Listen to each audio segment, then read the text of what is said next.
maanta waxaanu saxaafadda ugu yeedhnay in aanu xisbi wadani ahaan waxaa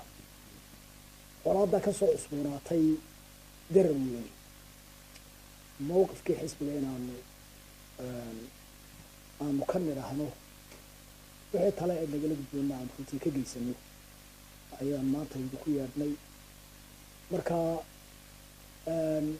colaadaasi sida hore dad badanba u sheegeen ee hore saxaafaddu in badan laga baahiyey waa colaad soo noqnoqotay oo dhowr gooroo hore inta la galay heshiis laga gaadhay haddana mar walba heshiiskaasi uu jabayay oo tiraba ilaa 3 goor qiyaastii uu dhibaatadaasi ay dib u soo noqotay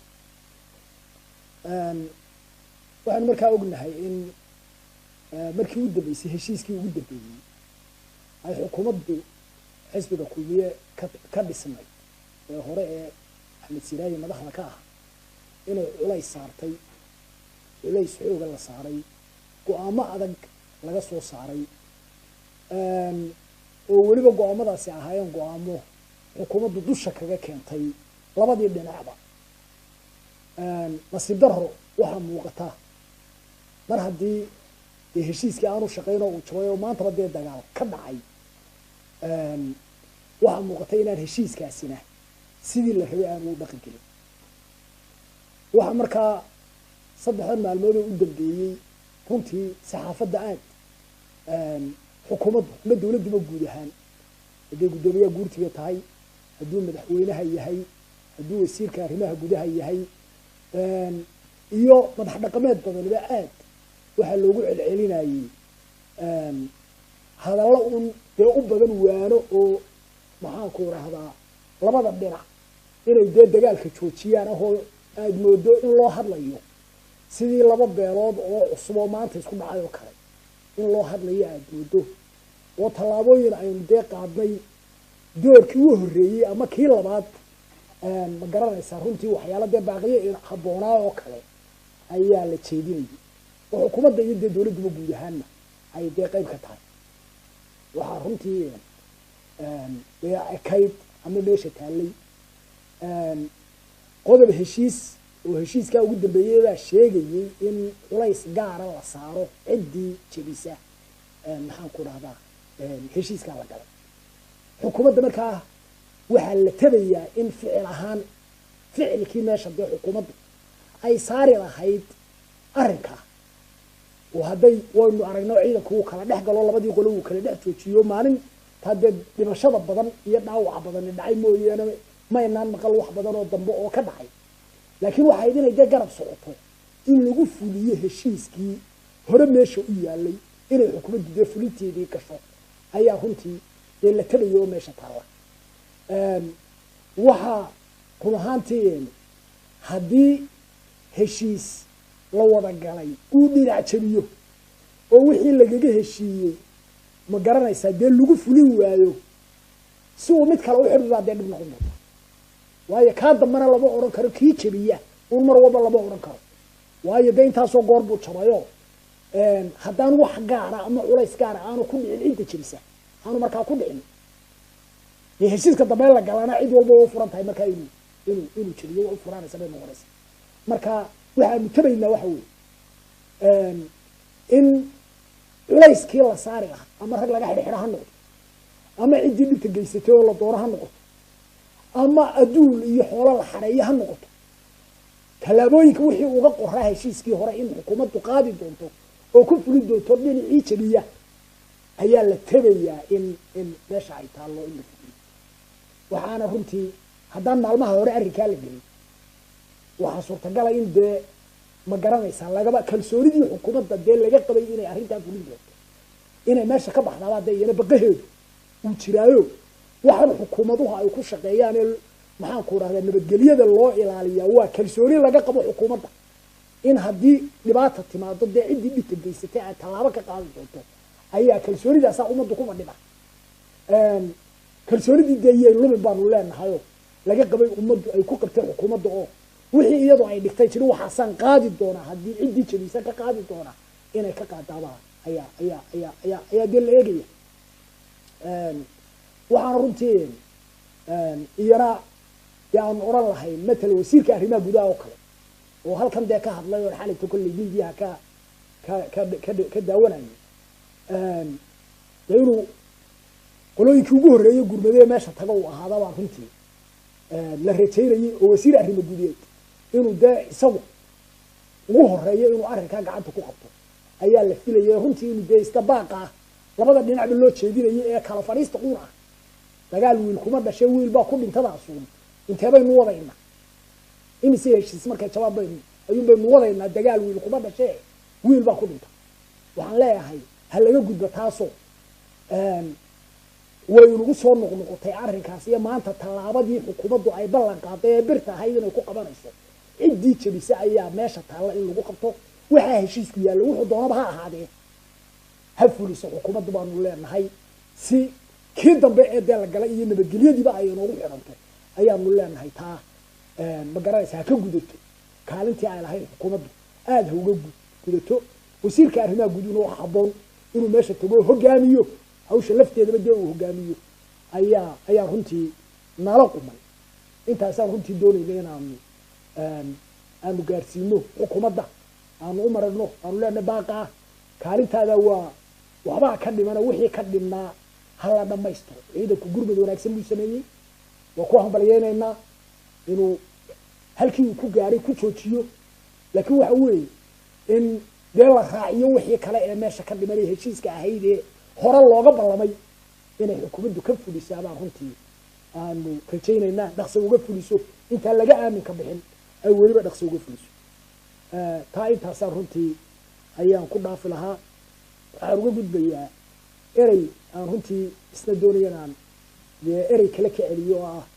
maalin dhaweyd oo shir jaraa'id qabtay madaxweynuhu wuxuu mar xisbiyada la weydiiyey oo arrimaha siyaasadda uu xisbiyada u marayo uu ka hadlay wuxuu ka hadlay in xisbiga ucud ay wada shaqeeyaan oo mar walba wada joogaan laakiin xisbiga wadani mar ay kulmeen oo dabeedna aanu xisbigii wadani dib ugu soo noqon markaa aanu madaxweynaha kulannay runtii dee talooyin baanu u geynay madaxweynaha isaguna wuxuu nooga warramay dee xaaladda guud ee dalka iyo arrimaha aanu ka hadalnay qaarkood wixii uga qorshaysnaa iyo wuxuu ilaa hadda ilaa maalinta ah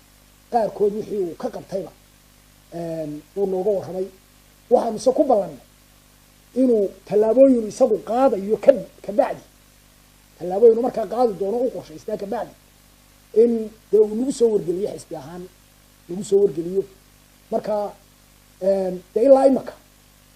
war dambe oo nagaga soo noqday madaxweyne arrimihii aynu ka wada hadalnay ayaynu wax ka soo kordheen aynu halkii kasii ambaqaadna ah oo nagaga soo kordhay ma hayno ilaa imaka annaguna dee rag mar walba madaxtooyada dee ag taagan oo tallaabo kastuu qaadayo dee dul taagan ma nihin xisbi mucaarada baanu nahay oo hawlihiisa gaarka ah wata arrimaha national issueska ah ama maxaan ku rahdaa dee arrimo qaran ah oo xisbigu hore ugu caddeeyey madaxweynaha inuu diyaar u yahay inuu kaalintiisa ka guto ilaa imaka wax nagaga soo noqday ama nalooga yeedhay oo aanu ma garanaysaa xagga iyaga ka baaqday ma jiro madaxweynuhu dee isaga madaxweyne dalka ah isagay tahay haddii arrimaha dalka kusoo kordha uu u tala badsanayo inuu dee tala ugu yeedho oo ciddii uu kala maarmi waayo inuu tala ugu yeedho ayay isaga dee xaggiisaa laga eegayey ma hayna ilaa imaka wax talo arrimaha qaranka ah oo nalooga yeedhay oo aan xagga iyaga ka baaqnay ilaa imaka ma jiro taana runtii intaasaan ka odhan lahaa wixii dee su-aale ay weydiinaysaan saxaafadda ma weydiinayseen mooyaane run ahaantii labadaa qodob un baan doonaya inanu saxaafadda maanta xisbi ahaan aanu u gudbino intaasa iga dhintay wasalaamu calaykum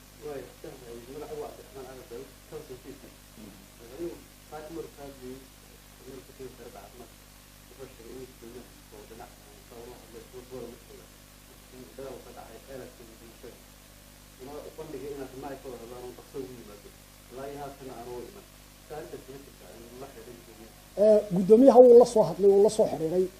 laakiin dee haddana madaxweynuhu baa weli laga rabaa timeka iyo goorta iyo dee ciddii u yeedhayo uga yeedhanayo waynu ognahay dee gudoomiyuhu maqnaa xalay buu soo hoyey baan filayaa waxaan filayaa dee madaxweynaha weli u taallay inuu yidhahdo xilliga aan isu nibaadno markaa taasina waxaan umalaynaya weli inaanay dhicin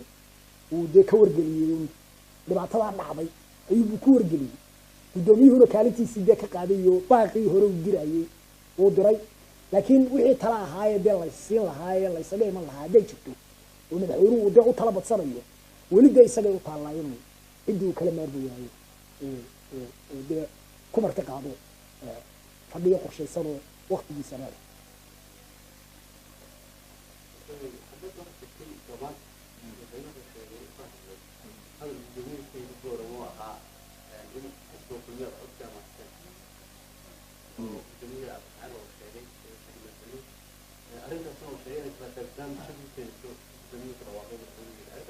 horta dee anigu madaxweynaha kama hayo markaa anigu horta dee markaa madaxweynaha kama hayo amuuruguna haddii ay noqdaan un hebel baa waxaa kulahaaye maxaad ka odhanaysaa waa laga wanaagsanyay horta in laga maqlo ayaa fiican laakiin dee waxyaalahaynu soo marray doorashaynu gallay doorashadana dee cid weliba xoogaal bay u ahay sidii wax u dhaceen sidii wax ku dhamaadeen xisbiga wadani inuu tabanayey in doorashada dee ma garanaysaa runtii laga gacan togaaleeyey dee may qarsoonayn ma garanaysaa inuu ummadda u tanaasuleyna may qarsoonayn ma garanaysaa marka haddii uu yidhaahdo ma garanaysaa hadal soo qaada ah doorashadii sidaa ahayd uu ka hadlo gudoomiyuhu dee waxaan leeyahay malaa dembi gaare ma haysto madaxweynuhuba marar badan uu soo qaaday dee doorashada ah maruu yidhaahdo beelihii guulaystay baan ku jiifsaday oo beelo kalaan ma garanaysaa dhinacii kalaan tixgelin siinaya iyo